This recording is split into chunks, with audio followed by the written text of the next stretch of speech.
but the color scheme matches my NASCAR molten leather jacket. And it's got a skyhook. Gentlemen, welcome back to the shop. I asked my better half why we hadn't had any homemade bread lately. She told me I had taken the bread maker to fix it. Color me embarrassed. Or, on account of it being Abe Lincoln's birthday, we can take this apart. Yeah. Get your safety, McGlarses. This is gonna be ugly. So we're gonna tear this thing down, see if it's any fucking good at all. Now, guys get after me for disparaging DeWalt and Milwaukee. And I never really understood that because they're corporations, they're in it to make money. That's this marketing tribalism that they pushed on us. I'm surprised people fall for it. You know, but hardworking guys, they choose a color code and they put their hard-earned cash in there. And of course they're going to feel a little bent out of joint if you tell them, you know, maybe it's not as good as you think it is. But at the same time, these are huge marketing machines. DeWalt, of course, is Hack and Wrecker. Back in '92, well, there was an old saw that was super skookum, and Whack and Pecker was not a good brand name, so they figured, this DeWalt, guys love this DeWalt. It's got Teutonic connotations, you know, the Germans, that's some quality stuff right there, so we're going to expropriate the DeWalt name and use it to market to the professional tool users, the higher end. But we'll still market the Smack and Checker to the homeowners. As far as marketing goes, it was a coup. I mean, it worked. I don't call default for no reason. It is the default go-to brand. And then something interesting happened. They offshored everything, you know, gotten the brand, of course, which is what Milwaukee is doing, which is, it's not made in Milwaukee, man. It's Taiwanese multinational or Hong Kongese multinational that builds AEG and Milwaukee, and they're just tearing a new one out of that brand. I mean, the stuff that's coming out is junk compared to the old stuff. But the big heads at DeWalt had an interesting idea, and they rolled out on Veterans Day in 2013, I believe, that they were going to start making some more tools in the States, bringing it back. So this is that. Let's have a look at this top-of-the-line drill that's being made in the USA from Global Materials. Okay, well, right off the bat here, the battery's got no indicator, charge indicator, unlike the Milwaukee, of course. But it does have a nice Jacob's chuck on it, the metal. It doesn't feel real skookum, but I probably, once it gets jammed up with shmoo, it'll feel better. And this is a Jacob's chuck, which is good because they were using Ukiwa, I think, on the Milwaukees and these. And some of those were failing like all the time. I know the Milwaukees had a big problem with those. Ukiwa? Ukiwa. Anyway, I can't pronunciate it. I can barely speak English, let alone Japanese. So, unfortunately, unlike books, you can judge a tool by its cover. And made in the USA. I wonder if we're going to find an empty Coke bottle in the passenger side door. Check this out. Look at that. You see that ring? That's fucking cockeyed by like 3/16. Oh man, give your head a shake, DeWalt. Oh man, that Liechtensteinian beauty got us all spoiled there. Healthy. There was no fuckery like this. That thing was a skookum choocher. Just look at this. You can see that with your bare eye. 100 thou. How the hell did that get through QC? DeWalt. It's German, right? About as German as Budweiser simulated rice wine beverage. Not to beat a dead horse, but pass me that ugly stick. Check it out. Proudly made in the USA. Wow. There's some weird shit going on here, man. I'm gonna set the electrics aside for now and focus on the drill powertrain. Oh, this is interesting. Here's double reduction planetary. So that little motor's got to spin, yes. So I got the planetary reduction off, and it's a double reduction. So pinion, planetary, ring, 5 planets. 1 sun, of course, 1 ring. Very interesting. So super high gear reduction on this. That little motor must just be spinning unbelievably fast. We'll check out the gear ratio if I get this back together. Oh, no es bueno. Check this out. So his dicking around with this, bringing my thing, and there's sproing parts everywhere. Jesus. Oh, man. I need some Mexican therapy here. Hitting the dregs of poker night last Friday. All that's in there is Modelo and this. That Modelo, oh my God. It's like drinking day-old bathwater. Now this is all powdered metal gears. Paddle metallurgy is interesting. They take a concoction of powdered metals and crush it down in a mold, and then they heat it up to sintering temperature. Now it's not hot enough to melt it, but if under pressure and under a certain temperature, the grains of the metal start to stick together. Instead of needing to machine all these gears, they can just mold them, and it's way cheaper. I'm a titty bit stalled out here, so I figure if I take the chuck off, at least we'll be moving in the right direction. So I kind of got her fabric cobbled here. Up in the vise, there's some vise grips, double viced, and 1/4 inch impact. Yeah. That's about right. Righty tighty, lefty loosey, and left its left hand shred. So I'm going to try tightening this, see if that loosens it off.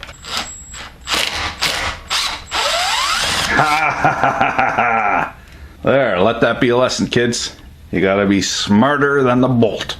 When I took the bolt out, I still can't get the Jesus thing off. I figure my thumb detector ought to be a little bigger, but it's time for another beer anyway. Okay, fuck the chuck. It ain't coming off until I get the whole thing back together. So I'll do a separate vid for other poor bastards that need to replace the chuck, but we'll leave it for now. I just wanted to point out though, the hammer mechanism is in here. And essentially what this does, it seems to preload, so the tighter it is, the more torque you get out of it before the clutch disengages. However, when you're in hammer, all that happens is there'll be a little sawtooth ramp there, and the backside will be straight up and down so it won't jump over. But on the front side, it's essentially just moving back and forth about 1 millimeter. And that is why hammer drills are no fucking good. They don't do anything. It's like there's no energy there. It's spinning and then it's vibrating.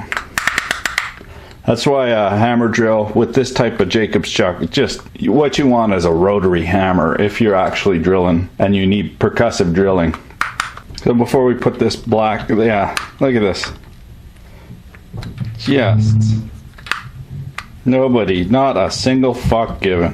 Anyway, this is interesting. This is a Sprag clutch, and essentially what this allows you to do is use a keyless chuck. When you're loosening this off, it'll lock the chuck. And this is the reason I can't get the chuck off. I need this Sprag clutch in here. Just to show you the mechanism. So it can spin free in this direction. So you see these little rollers? They move over here, and they spin free. But if you look at the profile of this inner, I don't know what you call that, inner Sprag clutch race, it's jammed up. So, like it moves up, it moves closer to the ring, the diameter decreases. So as the rollers move, there we just engaged 2 rollers on opposite sides and it locked right up. So that is how a Sprag clutch works. Well, I can't get the chuck off for the life of me. I think I gotta put this whole thing back together. Just looking at this though, this shaft that transmits all the torque and the impact for this 1/2 inch drill is 300 thou. Divide by 40, that's only 7.5 millimeters. And it's got flat spots on either side too. So clearly it's got to be big enough for the job, but it doesn't inspire a whole lot of confidence. Pretty anemic looking. I'm going to go ahead and get this smear box back together, well, with the little tiny gears and stuff. Having it sit on the seasoning bench here for any amount of time is not conducive to putting it back together. I think if the guys at the DeWalt factory can do it, I can probably do it, eh? Well, I think I just cursed myself. These guys are powder metal gears, sintered powder metal, but they're super soft, not hardened at all, and they're light. It doesn't even feel like steel. Okay, so here's the high-low gear selector. Here's the little lever that brings this ring gear in and out. So what it does is it engages on this bowl gear here, and that's directly engaged with the pinion. It's one and the same gear for this second planetary. And then when you want to change gears, this pops forward and it locks this to this. Well, beginner's luck, eh? I got her back together. And if you know what you're looking at, which I didn't until some kind viewers pointed it out, you can tell a lot from these castings by the casting marks. For instance, this was built or cast in the 12th month, December of 2014. And it's got PC/PBT and TPE in it. And what that is, so that slash is, it's a blend, so that's, the yellow part would be polycarbonate, which melts at 300F, and the PTB is polybutylene triethylfolate, and that's for wear resistance, which is interesting because normally they put glass fiber in here for wear resistance and for impact resistance and strength. But that butylene, when it breaks down, it's like that clear plastic screwdriver handle stuff. It stinks like an old man's rotten feet. What that is buric acid or butyric acid? Somebody will correct me. But that's the acid that makes vomit, human vomit, reek. So when you open up your screwdriver drawer and you get a whiff of old man, that's that plastic breaking down. So if you ever smell this and it smells reeky, you know that this plastic is starting to break down. And the interesting thing is it also needs UV protection. So there must be an additive in here for UV protection at the brushes, because of course the brushes, every time it commutates, there's a big spark there. And you'll see on the older rigs, this will all be broken out. Now they've gotten smart here and they've taken this overcast material, which is TPE, right, a thermoplastic elastomer, and they've made bumpers so it's not as easy to break those brushes, but the brush grill. But this will all get eaten by UV unless there's something special in here. So this is a little bit different. I don't know if they cheaped out on the plastic on this, but we're going to check because normally this has glass fibers in it. Makes it a lot stronger. We got our old friend, the Heiko 888D, out 400 degrees Fahrenheit.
And yeah, it's just starting to touch it.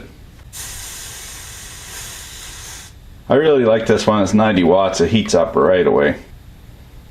Oh yeah, so 450. That's melting her pretty good. But when you cut it, it doesn't seem to have any glass fiber in it.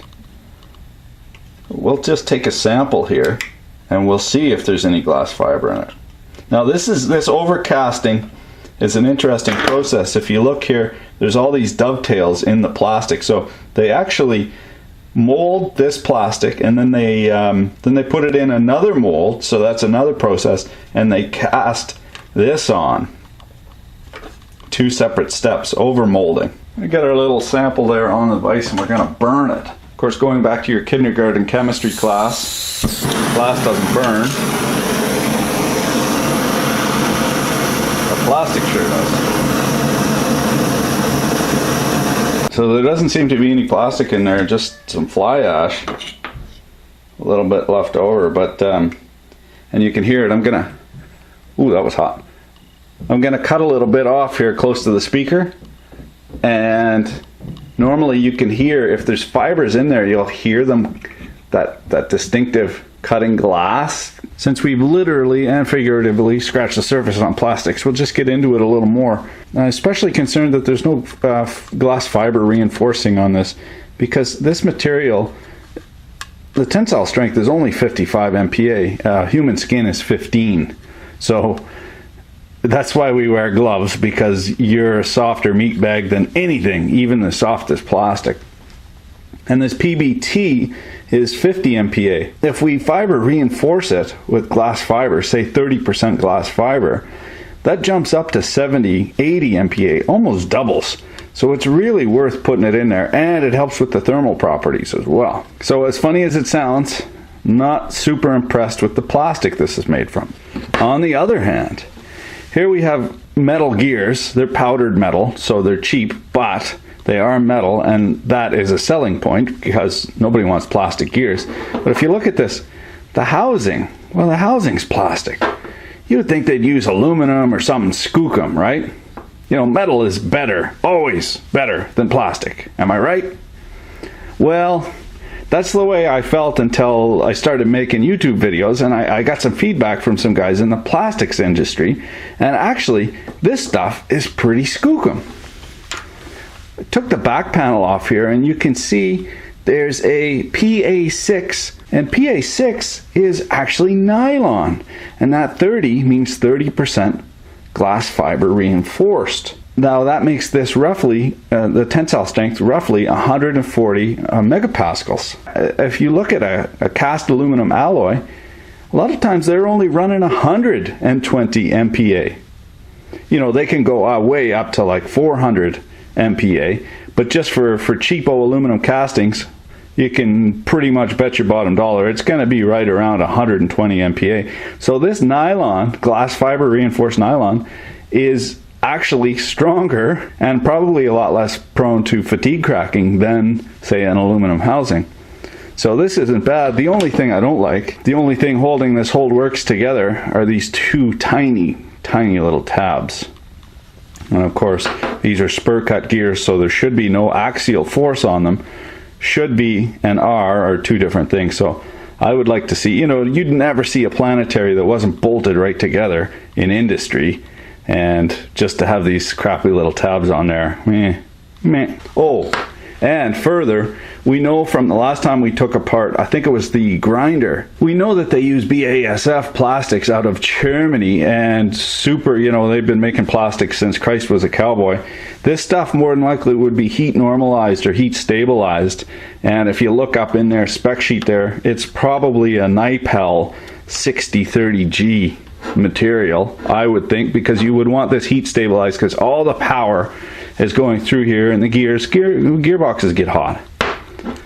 But yeah, gearbox, skookum plastic, sure it's not metal, but that's fine. Now I'm going to take the motor rotor out of the brushes, 4 brushes interestingly enough, and this is not one of those fancy new brushless DC motors. I prefer this style. Yes, it is not the latest and greatest and most expensive, but it's more robust, and I'll tell you why I feel that way.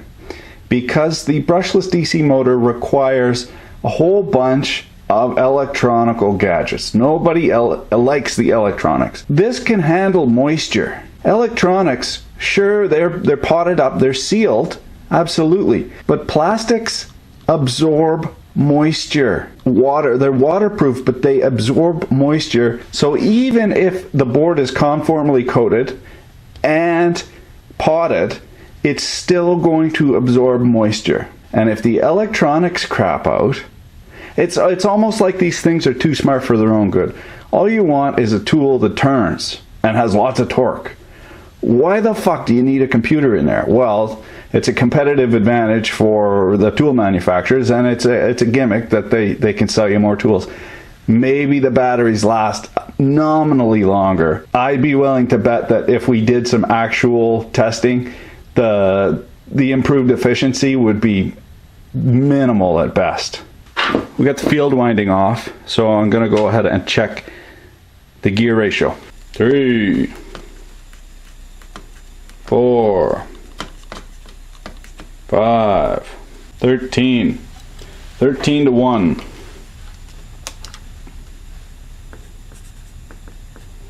I have a feeling that's high gear. Okay, let's push this all the way forward.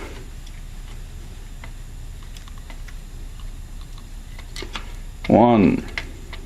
Okay, that 38 to 1. Well, low gear is 600 max RPMs and high gear is 2000. So the low gear 600 times that 38 is 24, right? 6 times 4 is 24. 240 minus 12 is 22.8. So 22,000 RPM. 22,800 RPM this thing is turning at. That's nothing to be sneezed at, am I right? So that's pretty much it for the mechanical side. In the next video, I'm gonna show you how this little guy works here, switch mode power supply, and we're gonna have a look at the baterias and all the electrics. You will note that there is lots of room in the handle for additional fuckery. Though unfortunately stumble right at the start gate with this. This thing's not even attached properly. It's just weeble wobbling around. Having a look at the innards though, the AT bag, but then you consider the price of the thing, $300. Although the color scheme is hideous. Hey, thanks a lot for watching. Keep your stick on the ice.